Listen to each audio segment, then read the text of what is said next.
Welcome. I'm Amy Koplow, the Executive Director of the Hebrew Free Burial Association. Thank you for joining us. Ellen Torin, 74 years old, lived alone in her apartment in Queens. She was found dead in her apartment on March 16th, at the beginning of the pandemic. Ellen was taken to the medical examiner's office, the standard procedure when you die at home with no family. Because Ellen had no family to claim her death was reported to the Queen's Public Administrator, whose job it is to make burial arrangements for anybody who dies without family to do so. However, the New York City medical examiner was becoming overwhelmed quickly by the growing number of COVID deaths. And unfortunately, Ellen fell through the cracks. The Queen's Public Administrator called Hebrew Free Burial Association a month after Ellen's death and assigned her burial to us. When our funeral director called the medical examiner to arrange to pick up Ellen, we discovered that Ellen had been buried a few days prior in City Cemetery. It took us, we immediately started the procedure to disinter Ellen from City Cemetery and give her a dignified Jewish burial in HFBA's Mount. But by the end of June, she was disinterred and brought to Mount Richmond Cemetery. Members of HFBA's Chevra Kadisha not only prepared her for her halachic reburial, but accompanied her to her grave in Mount Richmond Cemetery, reciting Tehillim. In September, 2 months after Ellen's reburial, we discovered in our records that Ellen's grandparents had been buried by Hebrew Free Burial Association over 65 years ago. Hebrew Free Burial Association was in the trenches with COVID-19. Between March 1st and April 30th, we did 186 burials, 3 times our usual caseload. Additionally, in that same time period, we took calls for another 57 cases that in the end did not use our services. The HFBA intake staff was working around the clock. We didn't want to turn anybody away. So hand in hand with making burial arrangements, we engaged in furious fundraising.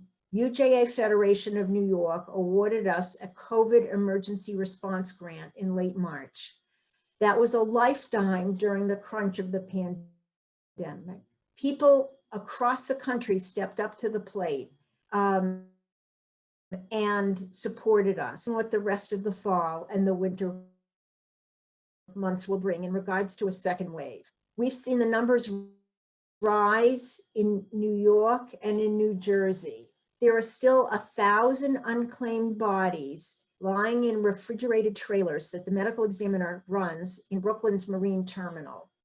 These are people who have died during the past 8 months and have not been claimed because there's nobody to claim them. Hebrew Free Burial Association wants to provide burials for any Jews in those refrigerated trailers.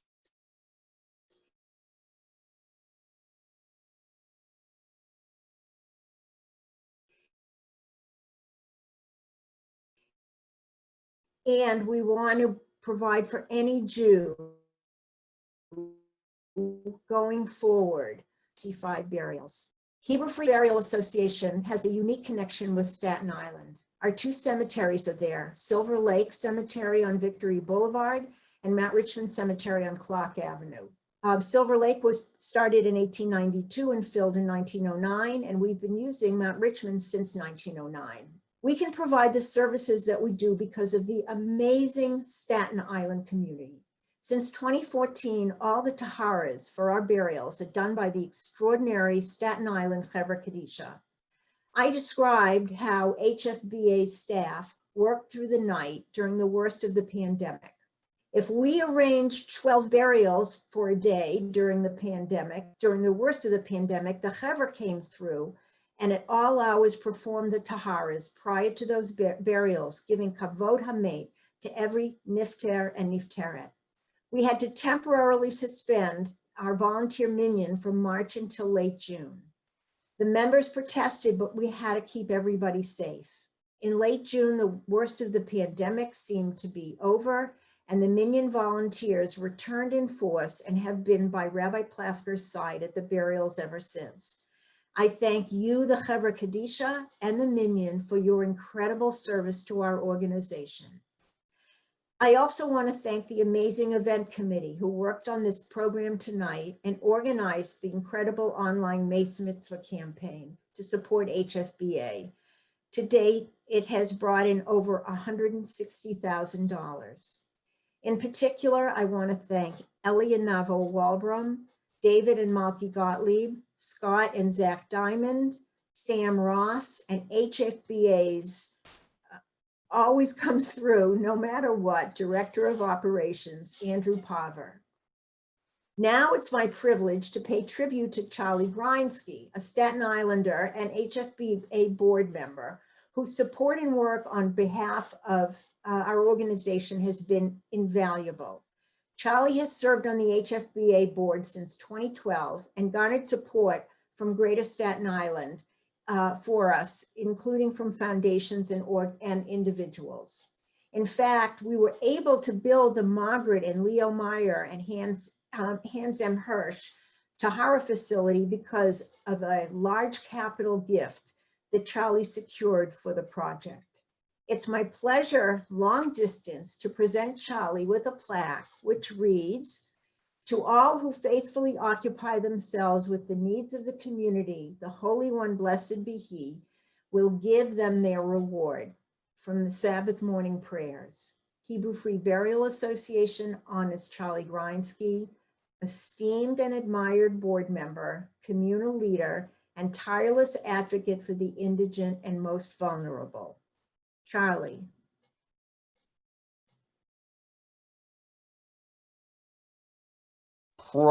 I'm very humbled and surprised by this. Years ago, I used to wander through the cemetery and I met Rabbi Plafker. And then when Scott organized the minyan, I got involved. And 10 years ago, I lost my father. And I always knew growing up, I had a sister who died before I was born. And I found her birth certificate, but I didn't find the death certificate, so I got it from the city. And the location on the bottom of the certificate is a space where the person is interred. And because my sister was 1 day old, she was taken from my mother, and there's a big C written for the cemetery, and it stands for Potter's Field. And so I was drawn to HFBA, and I will be with HFBA, a native islander, and I thank you for the privilege of doing a great mitzvah like this. So thank you, and you have me and my people. Thank you so much, Charlie. We're really blessed to have you as part of the organization. And now I'm going to offer all of you, everybody who's participating in this event, the tremendous opportunity to participate in Chesed Shel Emet, the ultimate act of chesed. When you help bury someone, it's a one-way good deed. The person you help can never return the favor. We need your ongoing support to continue as responders, providing Chesed Shel Emet during these challenging times. And I thank you in advance. Now it's my honor to introduce our speaker for tonight's program, Rabbi Y.Y. Jacobson. He's one of America's premier Jewish thinkers and teachers. Rabbi Jacobson has traveled across the globe to hundreds of communities, educating and inspiring people, Jewish people of all backgrounds, with the majestic depth of Torah and Yiddishkeit. Rabbi Jacobson is the founder and dean of the yeshiva.net, teaching via the web, one of the largest Torah classes in the world. Rabbi Jacobson.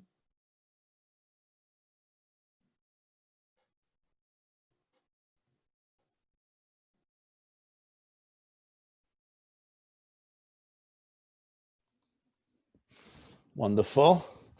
Okay. I unmuted myself and I began the video. So I think we're good to go.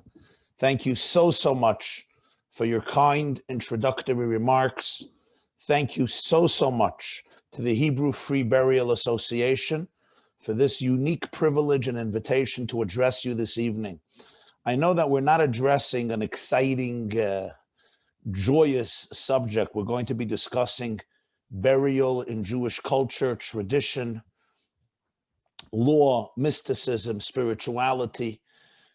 And yet, you know, we Jews, the Talmud says that one of the greatest sages, Rabbi, before he would begin a serious lecture, even if it was a very intense subject, he would always begin with an anecdote, what we call a milsa de b'dichas. Allow me as well to begin with two anecdotes on the subject.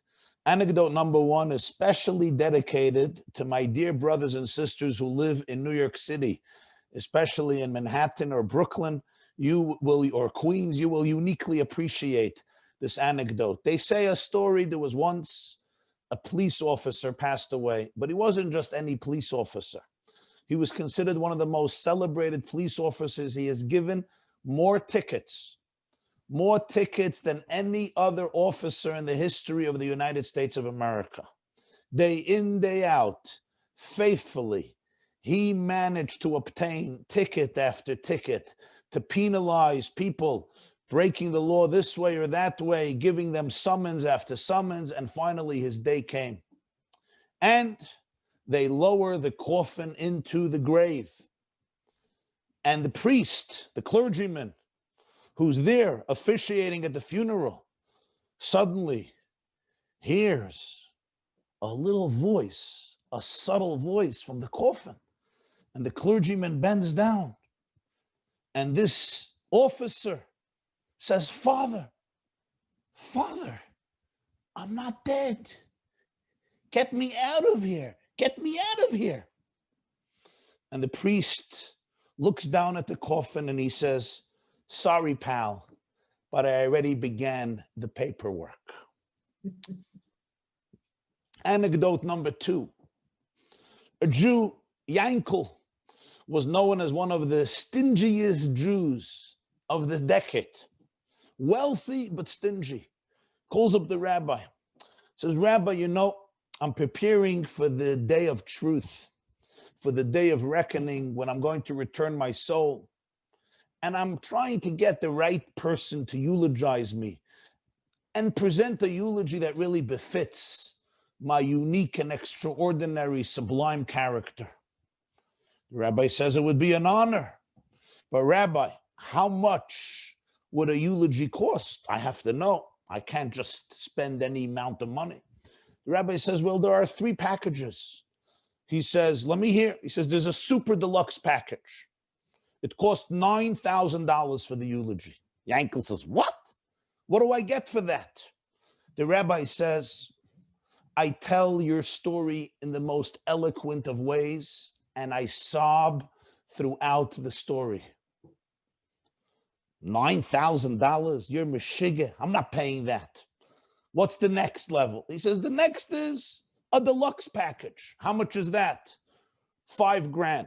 $5,000, what do I get for that? He says, I extol your virtues in a most eloquent and extraordinary way. I don't cry, but I tell the incredible story of your good deeds, of the legacy you live, of you leave, of the values and ideals that you have enriched our world with, of all the charitable causes that you supported. He says, Rabbi, $5,000? No way. What's the cheapest package? Rabbi says, you can get the basic package. He says, how much is that? He says, $500. He says, Rabbi, what type of eulogy do I get for $500? The rabbi says, I tell the truth. Now, we are gathered here this evening to commemorate a very unique Jewish organization that's been around for more than 130 years. That's a long time in American history. Most organizations are much younger than this. Remember, the American Jewish community is not that old.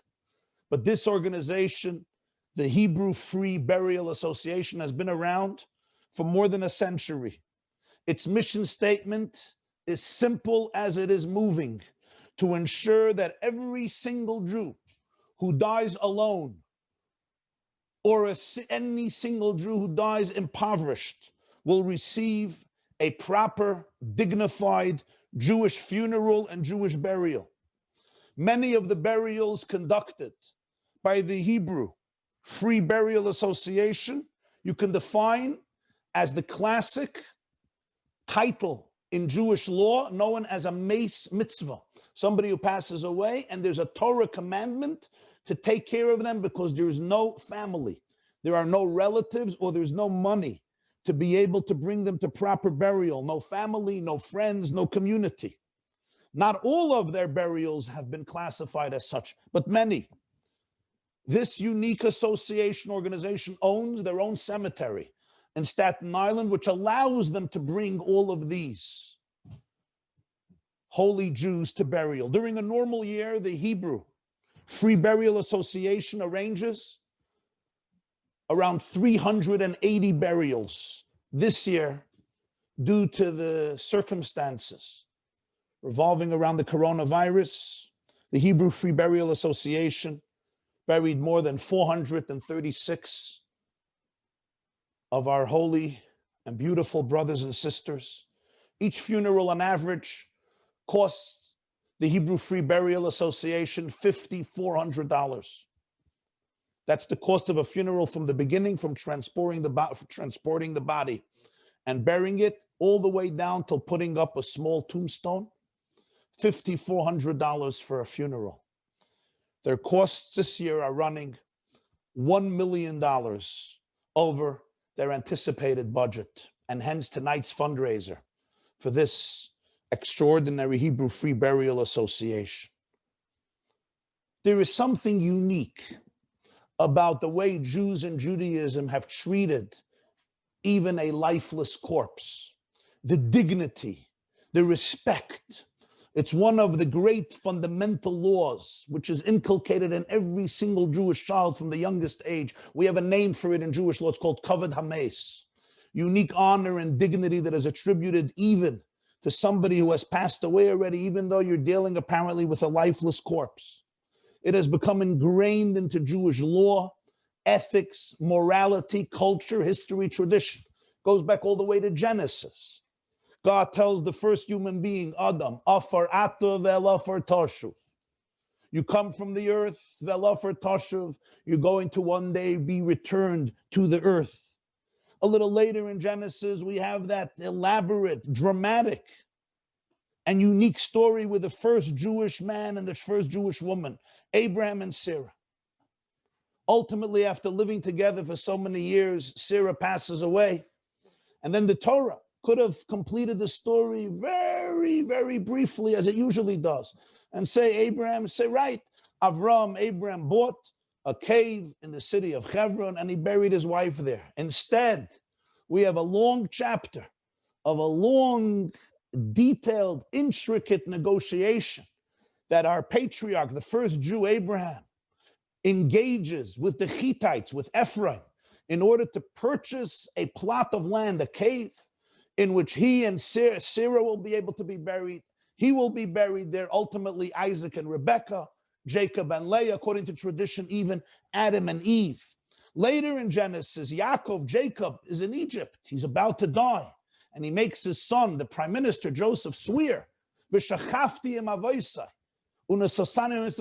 me out of Egypt. I want to be able to lay together with my fathers, together with my father, my grandmother, together with my mother and my grandmother. I want to be together with Avram and Yitzchak and Sarah and Rivka. Later in Deuteronomy, talking about somebody who received the death penalty, the Torah says in Kisetzi, cover tikberenu b'yom hahu. Make sure you bury him that day. That's from there we learn the mitzvah of burial. Even later in the prophets, Joshua, Yeshua kills the king of Ai, but the Tanakh makes sure to specify that he buried him. Until today, it's been the Jewish custom to go visit the grave sites of our loved ones, of our fathers, our mothers, our grandparents, the grave sites of holy, righteous Jews throughout the generations. Already the Talmud tells us that Kalev, one of the 12 scouts that Moses sent to survey the land, went to Hebron, to the cave of the Machpelah, to beseech and to pray to God at the resting place of the matriarchs. Till Corona, probably the physical greatest gathering of Jews was around the burial place of Reb Shimon Bar Yochai, that great 2nd century Talmudic sage Rabbi, who was buried in the city of Miron in the Galil in northern Israel on his yahrzeit Lag BaOmer. More than 500,000 Jews gathered to dance. They light a fire, they dance, they celebrate, they learn his teachings, and the Jewish people unite at that unique place. An interesting thing that many people don't know. Every time we say grace after meals, we wash for bread, we have a meal, and then we do Birchat HaMazon, benching, the blessing after the meal. There's 3 blessings, and then there's a 4th one that was added much later by the rabbis. It's called Hatoiv HaMeitiv. You know when it was added? The Talmud tells us around the year 100 was after the great rebellion by Bar Kochva. Second temple was destroyed in the year 70 after the Common Era. Around 60, 65 years later, Bar Kochva staged a revolt. It was a very successful revolt. It went on for 3 years. The Roman legions were defeated dramatically.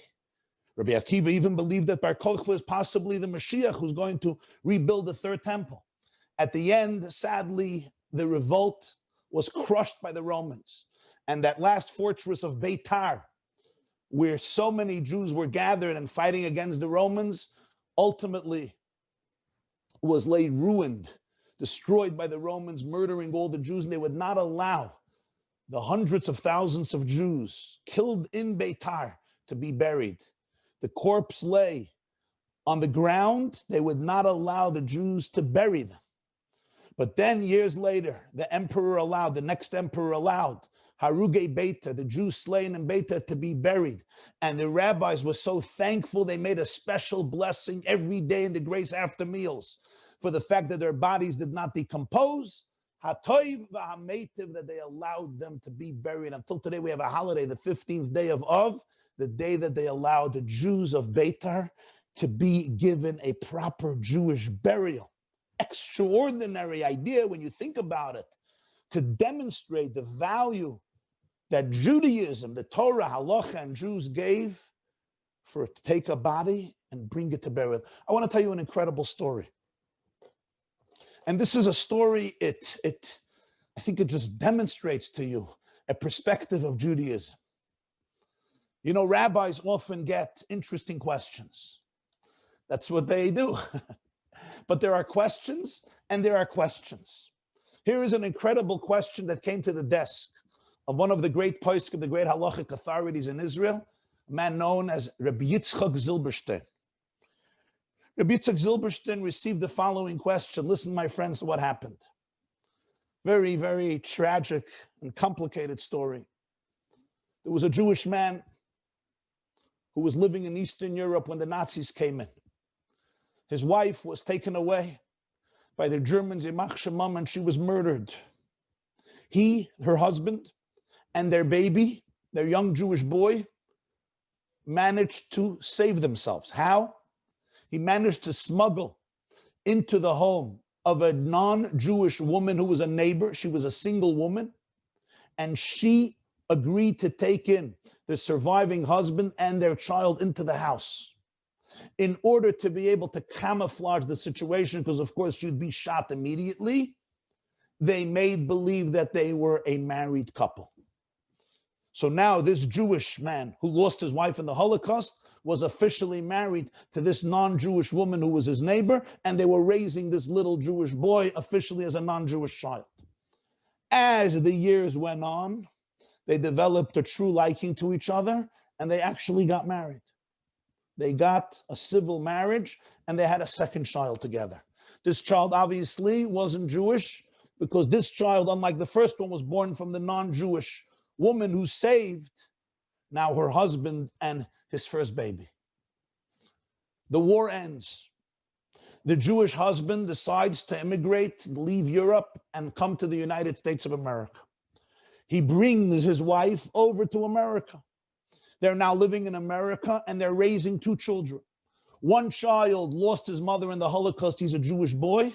And the other one is a non-Jewish boy who was born later from the non-Jewish mother. The Jewish boy does not find his place in America. He's uncomfortable in the family.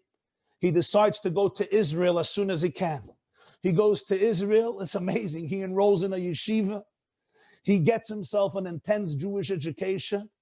He becomes a serious scholar of Torah, a Jew who lives with Torah, lives with Yiddishkeit. He marries, he builds his family, and he lives in Bnei Brak.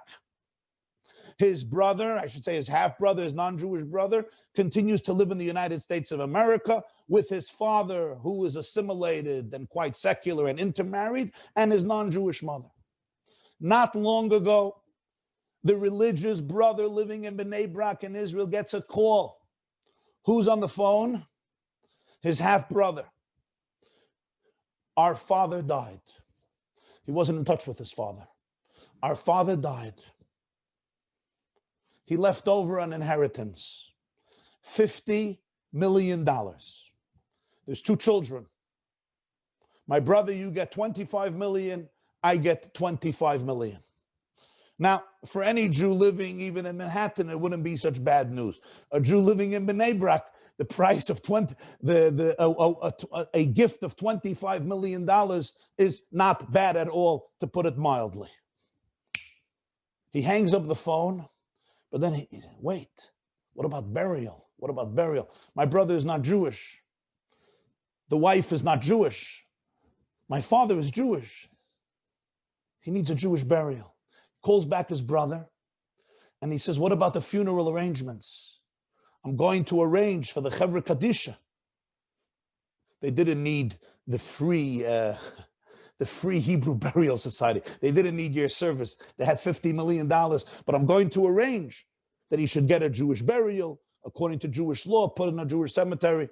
The brother said, no. We already have a plot in a Christian cemetery near his wife. I forgot. I said that I wasn't sure if the mother died. She died already. Near his wife, his mother, there's a plot for him, and he's going to be buried there.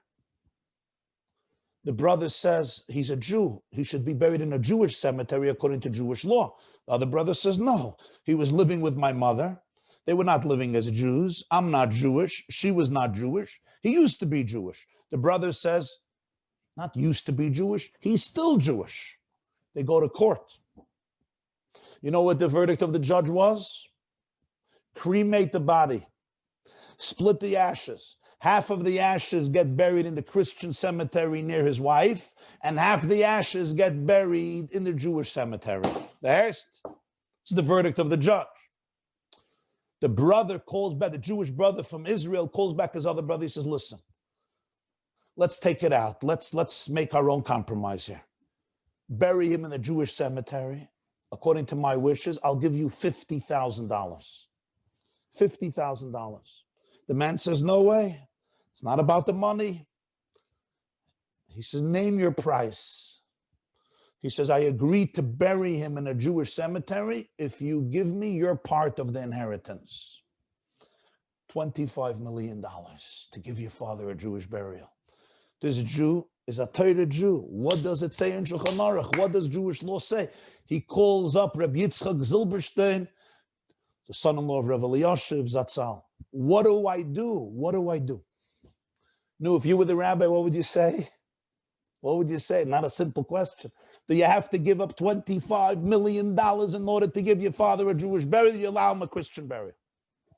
You know what Rabbi Zilberstein said? He said, you have to give it up. You have to give up the money. Why? Why? He said, because the halacha, Jewish law is that the money of the burial is collected from the assets of the deceased before the inheritance is split up between the heirs. So just as if your father had a loan, he owned the bank $20 million. Before you split up the inheritance, you have to pay back the loan, and then you split it up with you split up the rest of the money. The money of the burial is taken from his own assets before the inheritance. So usually it costs $5,000, $10,000, $20,000. Here it happens to cost $25 million. True, it only costs $25 million because your brother is playing tough. True, but that's what it costs. Where does that money come from? The property, the assets of the father before the inheritance. If that's what it costs, you have to take it from the money of the father. So the $25 million goes to the burial. This was the verdict of Rabbi Zilberstein. Did everybody agree? There were those who questioned the verdict.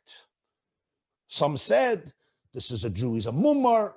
He grew up as a Jew. He knew about Jewish tradition. He chose to intermarry and to continue living that way till his death. The other son doesn't have an obligation under these circumstances. There's different sides of it that are discussed in the contemporary halachic literature. This was the verdict of Rabbi Zilberstein.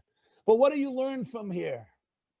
The value that Judaism places on bringing a body to burial, sometimes even if it can cost $25 million. Imagine. Why is this so? Why do we oppose cremation? Why are we so meticulous and sensitive to the burial of the body? It's in this law that we see one of those great, beautiful ideas in Judaism, and that's called the dignity of the human body. It's not only the soul that is carved in the image of God. The body itself, our physical material self, is carved in the image of God. In fact, the great Kabbalistic and Hasidic masters teach that there is a spirituality and a divinity and a holiness in the body that in a way is even deeper than the holiness of the soul. We know today, cutting edge teachings of psychology and therapy, it's the body that holds the score. It's the wisdom, the deepest trauma, the deepest methods of healing all live in the body. It's not anymore about cognition and figuring things out and analyzing and psychoanalysis. That has its place. But it's in the work we do with our body. The body itself is divine. The body itself represents human infinity. The body itself is considered sacred and holy in Judaism, not only when the person is alive, even when the person has passed on and you're looking at a lifeless corpse. You're looking not at something that's just a dead rock or dead matter. You're looking at something that is sacred and holy and splendid. In addition to this, Judaism teaches this was the vehicle with which the person served God during his or her years. Every soul and every body as in B-O-D-Y, every soul and every body, every single soul and every single body is given to a human being. They become synthesized and integrated at conception, as the Talmud says in Sanhedrin. And the journey of life begins. Every soul has its unique mission, and this mission can only be completed and implemented through the physical vehicle, which we call the guf, the human body, our living organism.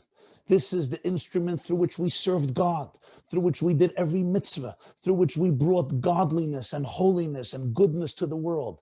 It's the vehicle that we used in order to learn Torah, in order to pray, in order to think positive thoughts, in order to bring kindness to the world, in order to give charity, in order to engage in gestures and acts of love, in order to utter words of kindness, and in order to live our whole life in a way that represents the harmony and the oneness of creation.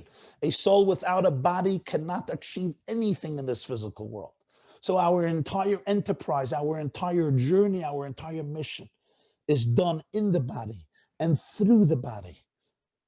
So the body itself has holiness, and the body is also the vehicle through which God's entire purpose and mission is fulfilled.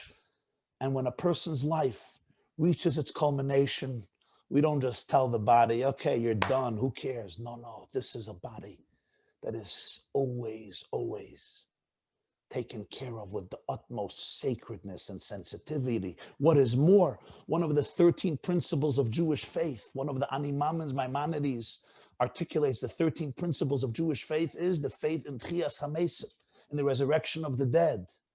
That one day, the body, even though it died and decomposed in the earth, it will come back. In other words, it's not just, it was on a journey, a beautiful journey, but then the journey ends and the soul continues to live forever and the body gets decomposed in the earth. No. That depositing of the body in the earth is only a preparation for ultimately the body also coming back to eternal life. In science today, they're talking about doubling the lifespan. We doubled the lifespan in the last century. From the early 40s to the 70s, people died in 40, 30, 40, 50.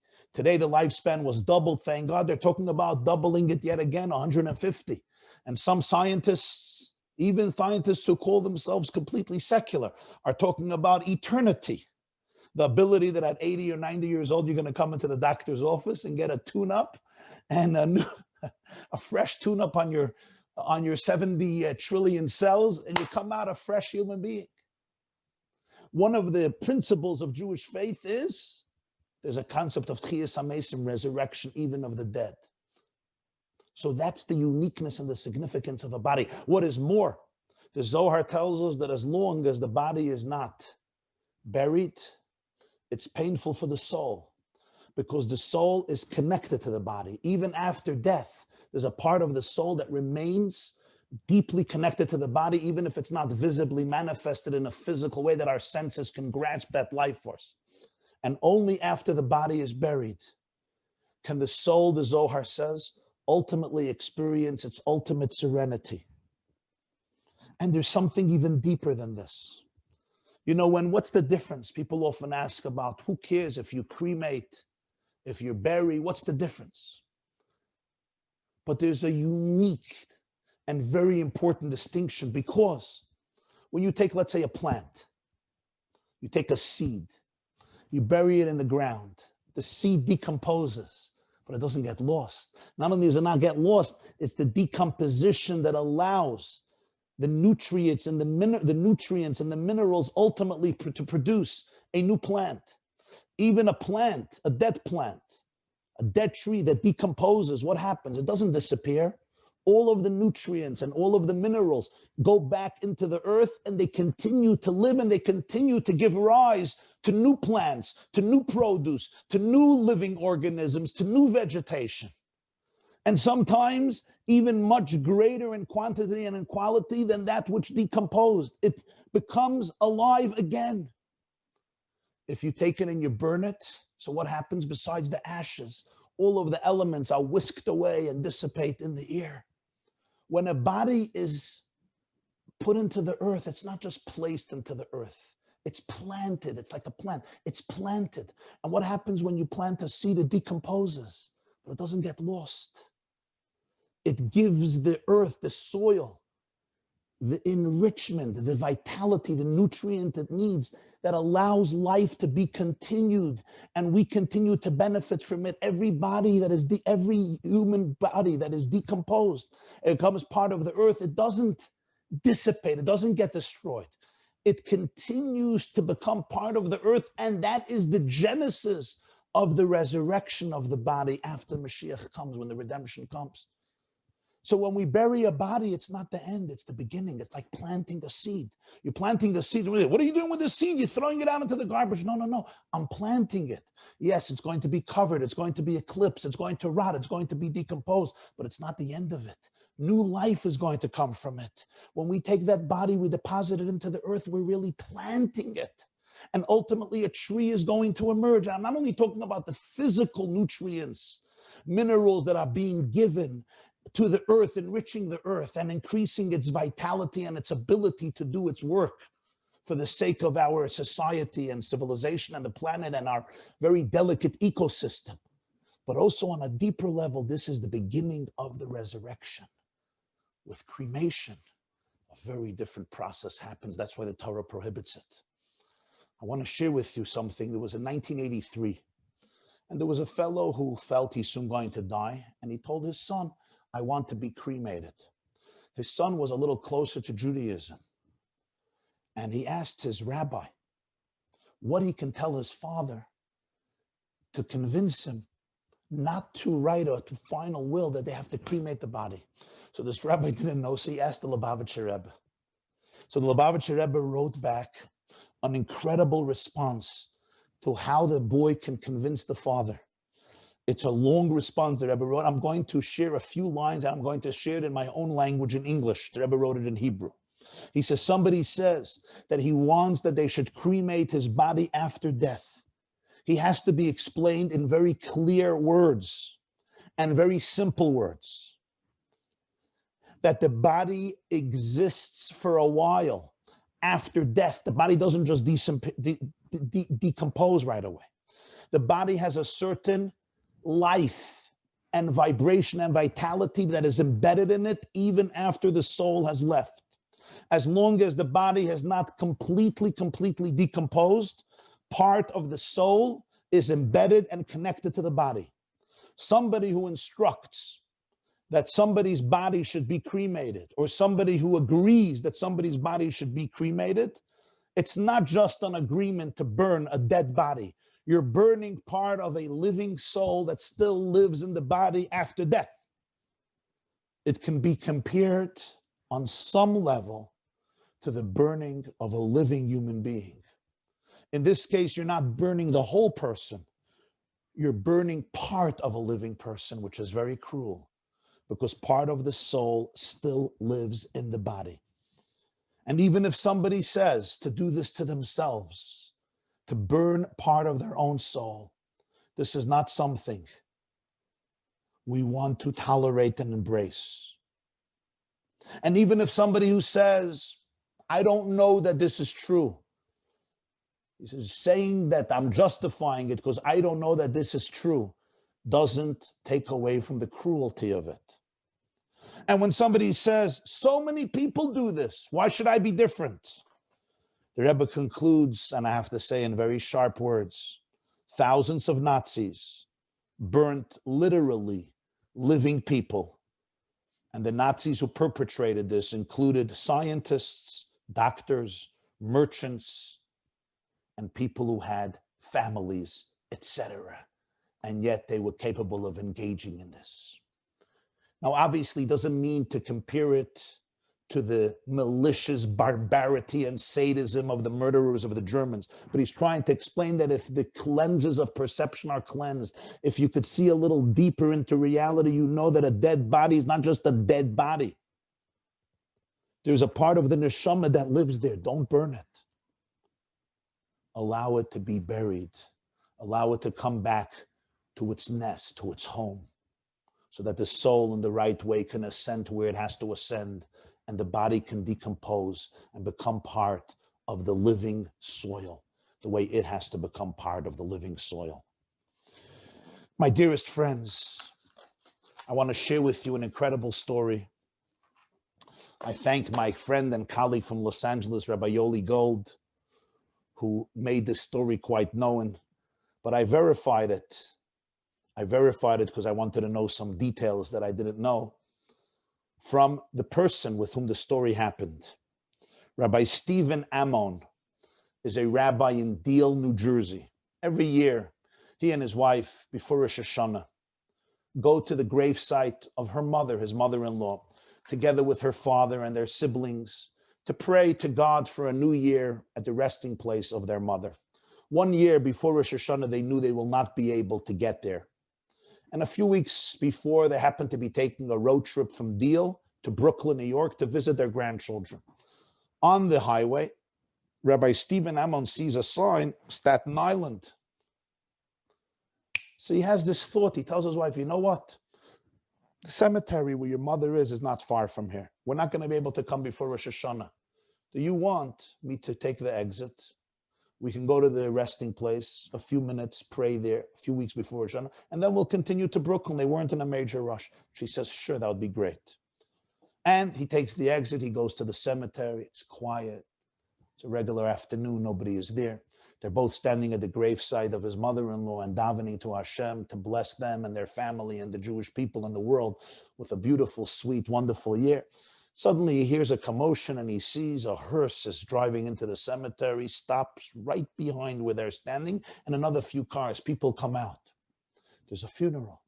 Somebody comes over to him and says, we have 9 people. We're missing one person for a son to say Kaddish. Would you mind joining us? He says, sure, it would be a great privilege. And he tells his wife, I'm going over to the funeral just a few yards away. When you're finished, I'm there, and then we'll go continue to Brooklyn. And he's there, and he completes the minyan. They lower the coffin into the grave, the open grave, and the son says Kaddish. And Rabbi Stephen Ammon is the 10th person to answer Amen Yehei Shmei Rabbah on this Kaddish for this deceased man. And then the son and all the people who were there leave the cemetery. And Rabbi Stephen Ammon comes over to him and says, hey guys, the corpse was never buried. They lowered the coffin into the open grave, but they did not cover it. They didn't bury him. He says, why don't we bury him? And they said, oh, no, that's messy. We paid the cemetery administration. They hire somebody who comes with a tractor, and he's going to do the burial. He said, no, the mitzvah is that we should bury the person. We hired somebody to do it. It's fine. They left. He's there alone. He remembers something. When he was a bar mitzvah boy, he came to learn in the yeshiva in Baltimore, near Yisrael, near Israel of Baltimore. And one of the first laws he learned, or his teacher taught him, is that if a Jew is left in the ground without burial, he's called a meis mitzvah, even if there's family. But the family deserts the corpse. It's a mitzvah on any Jew, no difference who, to take care of this lifeless corpse and bring it to burial. He remembered this. He said, here's the opportunity. It's my mitzvah. I have to do it. I can't leave. Sure enough, the guy in the tractor is approaching the grave to do his job. Rabbi Stephen Ammon goes over to him and says, hey, I have good news for you. Today's your lucky day. You can go home. You can go home. I'll do the work. Just get me a shovel. The man was all too happy. He gives the rabbi a shovel, and off he goes. And Rabbi Stephen Ammon stands for the next 90 minutes, lifting up clod after clod of earth and burying this person in the grave. As he said, it was a surreal scene. The place was quiet. It was empty. His wife was praying at the graveside of her mother, and he's standing there alone for an hour and a half. Hard work. Lifting up the shovel, clod after clod, burying a Jew he did not know. Didn't know his name, did not know who he was. Suddenly, out of nowhere, he is the one burying this man. He finishes the burial. The coffin is now completely covered. The grave is filled till the top. He goes to summon his wife and says, come, we're ready to go. An hour and a half later, he sees a marker, which usually has the name of the person who passed away. He puts it into the grave and he reads the name. And then he writes down the name on a piece of paper so he should remember it. They get into the car. Off they are to Brooklyn to visit the Einaklach, the grandchildren. And the whole way he's thinking one thing. Why me? What's the significance of this coincidence? We weren't supposed to be in the cemetery today. It's only because we're not going to be there Rosh Hashanah, and I decided the last minute, let's make a stop, and my wife agreed, and we came there, and suddenly there's a funeral, and I'm the one who's completing the minyan so the son could say Kaddish, and then I'm left alone to bury this person. Why? Now, one part of him is saying, it's a coincidence. You did a nice thing. You did a wonderful thing. Let's move on. But another part of him was saying, no, this is too strange. This is too intriguing. I have to get to the bottom of this. Who is this man whom I just buried? And he starts calling around. And then he decides to call one person who was one of the well-known Jewish faces for many decades, the American scene of Jewish activists and builders of Jewish institutions. Rabbi Herman Neuberger, of blessed memory, built the famous academy, the famous yeshiva Ner Yisrael with the Rosh Yeshiva Rav Ruderman, Zecher Tzadikim Levracha, and he led this institution and the Jewish community of Baltimore for more than 50 years. And he was involved in many Jewish communities and organizations and schools, etc. And he calls up Rabbi Herman Neuberger, who's been the principal of his yeshiva when he was a youngster. And he says, Rabbi Neuberger, maybe you'll be able to crack the code. And he tells him this whole crazy story. and how he ended up burying this guy. And he says, and I can't figure out why me. And Rabbi Herman Neuberger says to him, what's his name? Do you have a name of this person? And he says the name. And he can hear that Rabbi Neuberger is stunned. He drops the phone. And he says, Rabbi Neuberger, what happened? Rabbi Neuberger is very emotional. He says, Stephen, let me tell you a story. You were a bar mitzvah boy. You grew up in Seattle, Washington. There was no Jewish school there. Your father, a passionate, committed Jew, wanted you to get a Torah Jewish education, but there was no Jewish school there. So he decided he's going to send you to the Baltimore Yeshiva, to Ner Yisrael of Baltimore. And he bought you a ticket. One way was $300. This is 55 years earlier. $300 one way. And you end up in Baltimore so you can have a real education filled with Yiddishkeit, with knowledge of Judaism and celebration of Judaism and Jewish life. But then your father loses his job. And he doesn't have any money. He doesn't even have money to support his own family, never mind to pay tuition. And he calls me up one day, he says, Rabbi Neuberger, I don't have a penny. What should I do? But I want my child to have a Jewish education. I want him to grow up as a proud, knowledgeable, passionate, committed Jew who's part of the timeless golden chain of Jews and Judaism. And I'm thinking to myself, Rabbi Neuberger says, I'm thinking to myself, I'm behind in payroll. My teachers desperately need money. Our school is penniless. I need every dollar I can get for tuition. What am I supposed to do? But I did not have the heart to expel you from school. But I couldn't do this. I couldn't afford it. I had to pay teachers. And I decided to go and find somebody to pay for your tuition so that I shouldn't have to expel you from school. And I promised your father we will keep you here in Baltimore and we'll figure it out. And I called a Jew who I knew has a warm heart for Jewish education. I told him the story, and this Jew responded immediately. He says, don't worry, it's on me. I will pay tuition for this boy until he graduates your school. And for the next 4 years, till you graduated high school, he paid full tuition for you every single year. You are a rabbi today. You are a proud Jew today. You are a learned Jew today. You have built a beautiful, amazing Jewish family today because of this man. And Rabbi Stephen Amon on the telephone says, Rabbi Neuberger, why did you never tell me the story? And why did you not allow me to thank this person? And Rabbi Neuberger said, because he liked giving charity clandestinely. He did not want me to tell anybody what he has done. And Rabbi Stephen Amon says, Rabbi Neuberger, who was this man? Who is this person? Can you tell me now? And Rabbi Neuberger says, the man you buried today, all by yourself, he was the person who sponsored your education more than a half a century ago. He is the man responsible for who you are today. He is the man who ensured that you would be able to come to yeshiva and learn that law, that one is obligated to bury a corpse if the family does not do the job. He is the one who allowed you to study this law. This man never wanted anyone to know, but God knew, and God ensured that you would show up today at his funeral to say thank you to this special man. You would allow the boy, this child, to say Kaddish for this person. And you single-handedly would allow this person's holy body to be deposited in the earth so that his soul can continue its journey to the world of truth. This man, in some ways, can be considered your spiritual father. And then I realized the Torah describes one form of kindness as true kindness, chesed shel emes. Jacob tells Joseph, I need you to do with me true kindness, chesed ve'emes. Burying the dead is called kindness of truth, chesed shel emes. Why?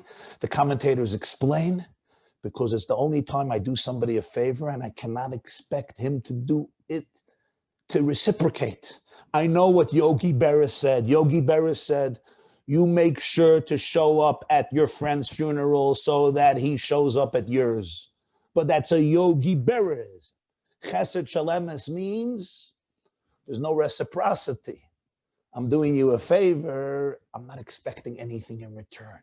But it also means something else. God is the one who pays me back in his own way, in his own time. This person raised a Jewish child, allow him to build a Jewish future. He didn't want anything in return. It was a chesed shel emes. But God made sure that he was paid back. The student, the spiritual child, came back to be there for this person as he completed his journey on this world. And the same is true with each and every one of us. Tonight, as we help this extraordinary organization, as we assist and commit to be there for the Hebrew Free Burial Association, by giving a donation, by giving a contribution, we are involved in a chesed shel emes. It's not people that we know, but it's ensuring that every soul and every body as in body and in body, pun intended, is given its proper dignity. This is the true and ultimate kindness, which God knows. And God pays back in due time, in his own unique way. Friends, it's an honor and a privilege to be part of this great work of allowing this great association to plant everybody in the earth after they finish their journey on earth, so that this body, as it's planted in the earth, can experience its ultimate spiritual peace and serenity until that day when the plant blossoms once again with Tchias HaMesim, with the true and complete redemption speedily in our days. The prophet Isaiah says, "V'hakitzu v'rananu shechnei ofar." Those who lay in the earth will arise and dance as past, present, and future are united forever in great joy and celebration. Thank you very much.